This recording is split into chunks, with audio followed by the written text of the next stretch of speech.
For the government shutdown crisis, we go to Paul. It's kind of a variation of the same old story. I'm a little surprised at how much this is affecting everybody across the board. It's definitely a snowball or a trickle-down effect. The Supplemental Nutritional Assistance Program, otherwise known as SNAP, 750,000 government workers have been furloughed. The others are working without pay. This is just causing havoc. I didn't think about this, but when I looked up the statistics, it definitely affects everybody to some level across the board. Look at the airports. Look at these people working for free. Look at these people who are laid off. Their bills aren't going away. People are thinking, oh, well, the people aren't getting their EBT cards, their benefits. It's not just the general public. Now, as you probably know, the actual act of this happening is affecting the stores. I never thought about that, but yeah, it's true. They're losing the walk-in people. Even Walmart is laying people off because not enough people are going in and purchasing with their EBT benefits. So it's, I think not only that, but you I did touch on the federal workers. But it is. Their paycheck has been delayed and their spending has been delayed. So yeah, they may be getting back pay when they eventually get paid, but right now they're not getting paid, and so they're not going out and spending that money, and that has a huge effect on the economy. Now, what were you saying about the EBT as well?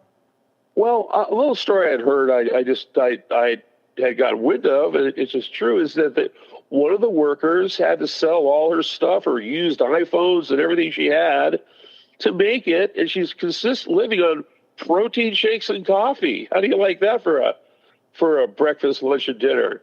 And she decided to work for DoorDash, but because she missed her payment on her car, apparently, I don't know what company she's dealing with, but they repossessed her car. So she's in a world of hurt. This is a government employee. So the Democrats have got to sign this.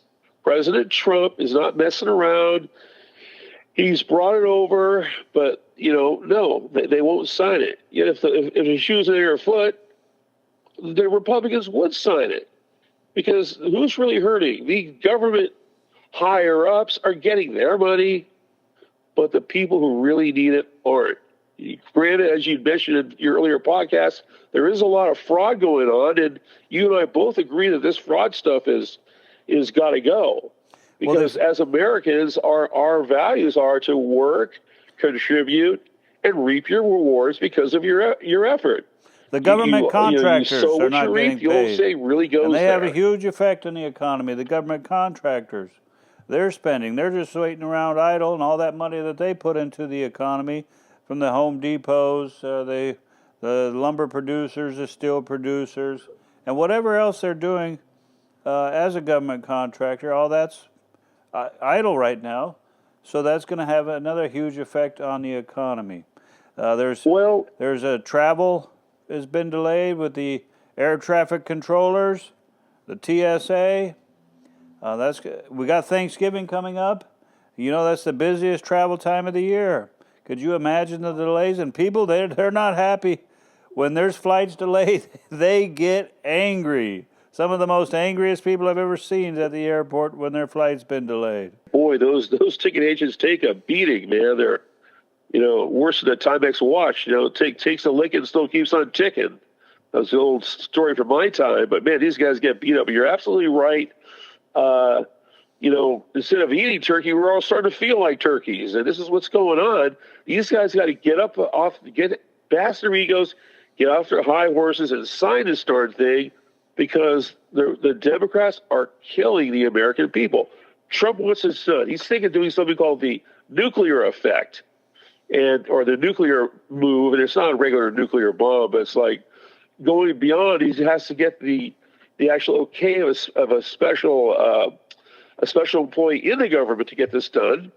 If he does, we can bypass that, but we don't know yet because this person, I have to look up his name, has not agreed to that. Yeah, well, something else that affects the economy is the data, the government data being released in regards to jobs, inflation, and manufacturing stats.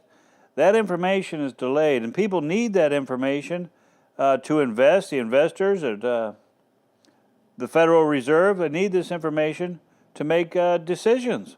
So that's causing a huge ripple effect throughout the economy as well. Well, this is just as you said. This is reaching its ugly tentacles all over and putting the squeeze on everybody. The trick is, yeah, I can complain all I want, but we need to find solutions. And I watched President Trump's interview last night, and I was a little bit dismayed because the interviewer, the reporter for 60 minutes, kept referring to him as, okay, Mr. Trump. Not once did she call him President Trump. There's a lack of disrespect right there. We need unity. You got to respect your president. Trump does want to get it done.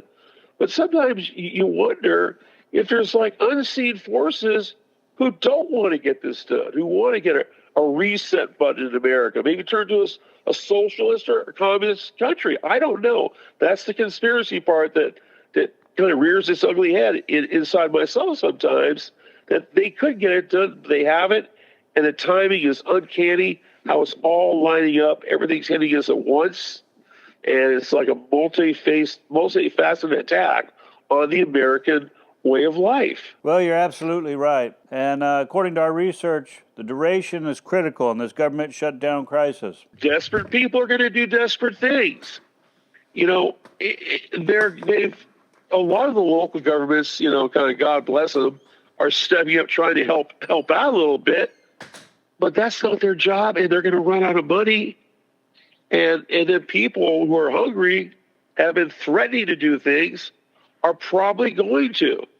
It just takes the right spark, to set this whole powder keg off, and then it's going to be beware. You've got to take care of yourself. These desperate times, you got to show your faith. You got to show strength. You've got to step up and be a leader. Grab the bull by the horns and go forward. We can't live in fear. Got to kind of step up and reinvent ourselves if we have to. Do whatever we have to. I'll go out. I'm an older guy. I'd go out and mow lawns to make money if I had to. I mean, I like it, but that's the American way. We go back to our foundation, back to our ancestors here in America, the way they did things. The Great Depression was no joke, but unless we watch out, we may be going along the same lines of that event that happened almost 100 years ago. It all depends on how long this government shutdown crisis will continue. Each day that goes by, each week that goes by, the damage can become permanent. You know, it takes a lot of effort and time for the economy and all the things to balance back out again. We need men and women of renown, of confidence right now to get together, to push each other up a little bit, go out there and make it happen. You're going to fall down. We're all going to fall down to some extent, but we pick up and we keep going. I remember back in my day, there was a sign called "Quitters never win and winners never quit." So this isn't really a motivational podcast, but sometimes you got to hear a little bit to pick your spirits up, make a difference, because it's easy to fall in the trap of depression. What do a lot of people do when they get depressed? They drink. They take, prescription drugs. They go smoke pot. That's not the answer. The answer is to have a plan and go out and exercise that plan. And you'll meet other people who have similar ideas. Bad things happen, so good things can happen. We'll get through it. But we got to contact our politicians. We got to light a fire under them, not literally, but just get them rolling. What are you going to do? Well, how are you going to get us things motivated? We're not counting on you. We don't want to depend on the government like a lot of people do. We want to make sure the economy is going forward. New York mayoral election tomorrow. Zoran Mandani in the lead, followed by Como. Who do you think is going to win this election? Yeah, the election is going on tomorrow. There's some major points of interest. Redrawing the new voting areas of California. I think that Proposition 50. that Governor Newsom has created to counteract Texas will put more Democrats in particular areas, and that will cause a change in the representatives in the House. I think a lot of Californians are getting sick of Governor Newsom's politics. He's going to run for president next election. He's failed California. Can you imagine him running the government or being president of the United States? Oh my gosh. You talk about a reason to get out of the country. That would be it for me, having that guy as president. He's as corrupt as they come, and he'll take anything you want to hear. But then again, a lot of people tell you that in life. We've seen that before. You got to be able to deliver the goods. Talk is cheap. Well, what about the New York mayoral election tomorrow? A lot of people saying a communist is going to be voted in as mayor. He took a hit. The man in New York, correct? Yeah. Yeah, he took a couple of hits, because he got caught in some pretty nasty lies, saying that his mother was harassed on the bus because she was Middle Eastern, and it wasn't true. She wasn't even living in the United States back then. So that was a bold-faced lie. He got caught. That brought his numbers down to where Cuomo is now stepping up. Granted, I'm not a big Cuomo fan. I think those guys are corrupt too. But this communist guy, man, I mean, I can't believe it that they're actually going to maybe elect this guy. He wants to have government-run stores, and he wants to raise taxes on the rich and more or less anybody he can. So that disempowers people. Most of the people I've talked to feel better when they're able to do something themselves. There's nothing like that. Can be the greatest joy, is reaping the rewards that you have worked hard to manufacture, because of what you delivered, the service you did, the thing you invented, the business you run. But when you're given something, A, you don't appreciate it because it's been given to you, and B, you're putting unnecessary stress, tax stress, on the public, which is going to make them resent you even further. Yeah, a lot of people are celebrating actually about this, Paul, and that is Nancy Pelosi's possible retirement. Oh, that would be the... Yeah, she's too well entrenched. Somehow she's related to Governor Newsom. I think that Nancy is his godmother or aunt or something along those lines. So I guess the old story, the fruit doesn't fall too far from the tree, it holds true in that situation. Trump's 60-minute interview that he did. Well, again, what do I think about the interview? I thought it was a pretty fair interview, but always Trump is attacked, and Trump handled it very well. He actually handled it very, very well.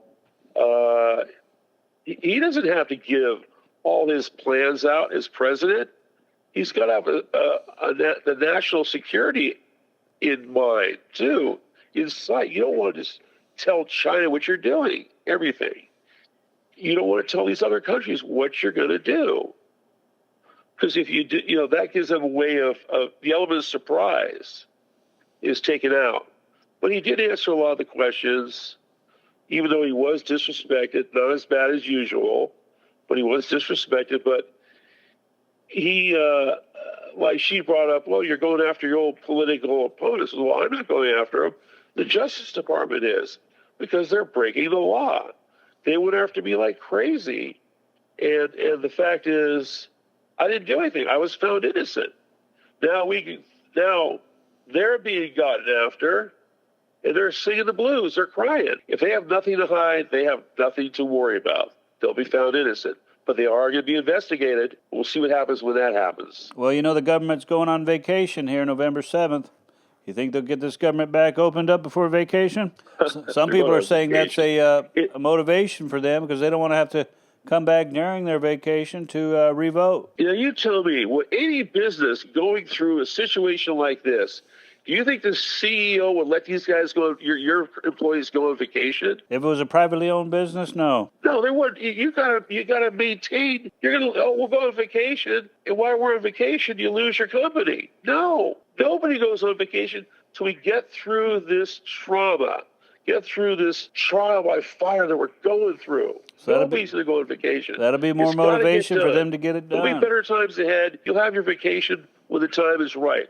But right now, we've got to deal with the problem in our face. The problem at hand has to be dealt with. You remember because the supply other chain people are crisis? being greatly affected. You remember the supply chain crisis? Oh, well, the supply chain crisis. Is that what you said? Yeah, you remember that and how long it took to get things back to Well, equilibrium? of course I do. And there was, as you mentioned, sometimes it'll happen, but then it's like a slow-moving train. Once it gets going, you can't stop it. Right now, you can say, oh, what's going to happen? But when it's happening, you can't stop it.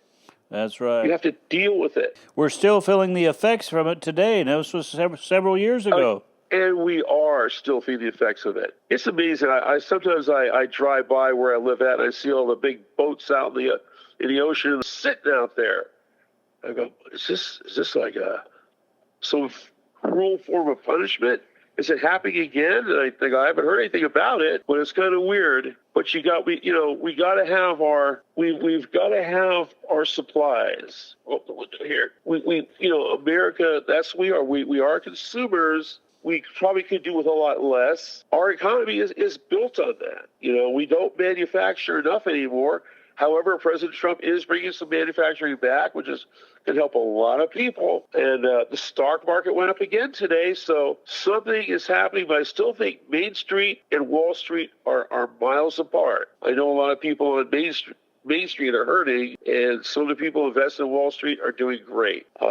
President Trump did say that the 401ks are doing better than they've ever have.